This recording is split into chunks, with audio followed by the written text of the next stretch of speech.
जय श्री कृष्णा। जय श्रीमद् भगवत गीता। श्रीमद् भगवत गीता के प्रथम अध्याय श्लोक नंबर 13 में क्या बताते हैं। श्लोक नंबर 13 में कहते हैं कि इसके पश्चात शंख और नगारे, ढोल और मृदंग और नरसिंह आदि बाजे एक साथ बज उठे। उनका वह शब्द इतना भयंकर हुआ कि सारा आकाश मंडल गूंज उठा। जब भीष्म पितामह ने सिंह की तरह गरजकर शंख बजाकर युद्ध आरंभ की घोषणा कर दी, तब चारों ओर उत्साह फैल गया और समस्त सेनाओं के सेनापतियों ने भी अपने भिन्न भिन्न प्रकार के बाजे एक साथ बजा दिए और रणवाद्य आदि बजा दिए, जिससे इतना भयंकर शवर हुआ कि सारा आकाश मंडल और सारी पृथ्वी गूंज उठी। अब इसके पश्चात धृतराष्ट्र कहते हैं कि हे संजय, मुझे ये बताओ कि मेरे और पांडु पुत्रों ने क्या किया। यही प्रश्न प्रथम अध्याय श्लोक नंबर 1 में धृतराष्ट्र ने संजय से किया था। अब संजय कहते हैं, हे राजन, अब तक मैं आपको पक्षावली की बातें सुना रहा था, अब पांडवों ने क्या किया यह बतलाता हूँ। और उसे 5 श्लोक में बतलाते हैं। इसके अंतरण सफ़ेद घोड़ों से युक्त उत्तम रथ में बैठे भगवान श्री कृष्ण महाराज और अर्जुन ने अलौकिक युद्ध शंख बजाए। अर्जुन का रथ बहुत ही विशाल और उत्तम था। वह सोने से मढ़ा हुआ था, तेजों में अत्यंत प्रकाश युक्त, खूब मजबूत और बहुत बड़ा, परम सुंदर था। उस पर अनेकों ध्वजाएं लहरा रही थी। पताकाओं में घुंघरू लगे हुए थे। बड़े ही दृढ़ और विशाल पहिए थे। ऊंची ध्वजा बिजली की तरह चमक रही थी। उसमें चंद्रमा और तारों के चिन्ह आदि थे। उस पर हनुमान जी विराजमान थे। ध्वजा के संबंध में संजय ने दुर्योधन को बताया था कि वह तिरछे और ऊपर से 1 योजन फहराया जा सकती है। जैसे आकाश में इंद्रधनुष अनेकों प्रकाश युक्त विभिन्न रंगों से दिखता है, वैसे ही ध्वजा में रंग दिख पड़ते हैं। इतनी विशाल और फैली हुई होने के कारण भी उसमें बोझ नहीं है और न ही वह कहीं रुकती और अटकती है। वृक्षों के झुंड में वह निर्भय होकर चली जाती है। वह वृक्ष उसे छू नहीं पाते।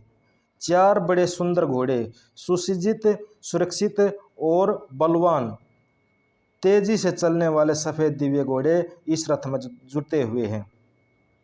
ये चित्ररथ गंधर्वों के दिए हुए 100 दिव्य घोड़ों में से हैं। इसमें कितने भी क्यों न मर जाएं, ये संख्या में 100 के 100 ही बने रहते हैं, कम होते ही नहीं। ये पृथ्वी, स्वर्ग आदि पर स्थान पर निर्भय निर्विवाद दौड़ सकते हैं। यही रथ के लिए बात है। खांडव दाह के समय अग्निदेव ने प्रसन्न होकर यह रथ अर्जुन को दिया था। ऐसे महान रथ पर विराजित भगवान श्री कृष्ण और वीरवर अर्जुन जब भीष्म पितामह सहित कौरव सेना के द्वारा बजाए हुए शंखों के रणवाद्यों की ध्वनि सुनी, तब उन्होंने भी युद्ध आरंभ की घोषणा करने के लिए शंख बजाए। भगवान श्री कृष्ण और अर्जुन ये शंख साधारण नहीं थे। ये अत्यंत विलक्षण और तेजस्वी और अलौकिक थे। इसी से इनको दिव्य बतलाया गया है।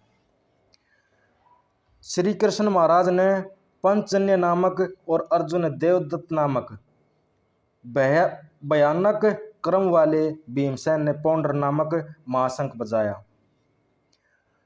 अर्शिक इंद्रियों का नाम है। इसके स्वामी अर्षिकेश कहते हैं तथा अरस और सुख में और ऐश्वर्य निधान को अर्षिकेश कहते हैं। भगवान इंद्रियों के अधीश्वर हैं और ये हर्ष, सुख और परम ऐश्वर्य के निदान हैं, इसलिए उनका नाम अर्षिकेश है।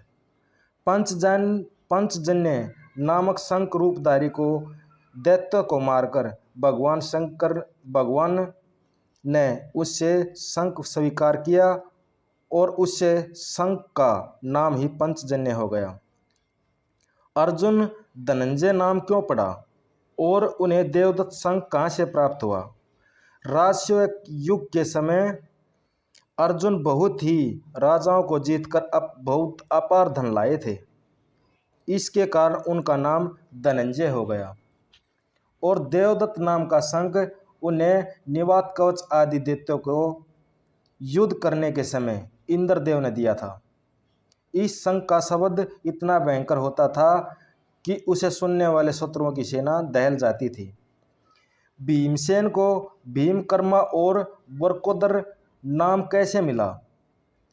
उन्हें पौंड्रक शंख को महाशंख क्यों बतलाया? भीमसेन बड़े ही बलवान थे। उनके कर्म ऐसे भयानक होते थे कि देखने और सुनने वाले अत्यंत भय उत्पन्न हो जाता था। भीमकर्मा कहलाने लगे। उनके भोजन का परिणाम बहुत अधिक होता था और उसे पचाने की भी इनमें बहुत ज़्यादा शक्ति थी, इसलिए उनको वरकोदर भी कहने लगे।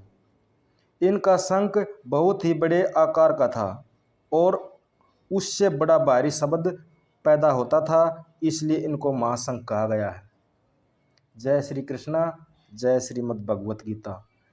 इसमें हमने 13, 14 और 15वें श्लोक तक आपको अध्ययन कराया। इसके बाद 16, 17 और 18 का अध्ययन अगले पार्ट में कराएंगे। जय श्री कृष्णा, जय श्रीमद् भगवत गीता।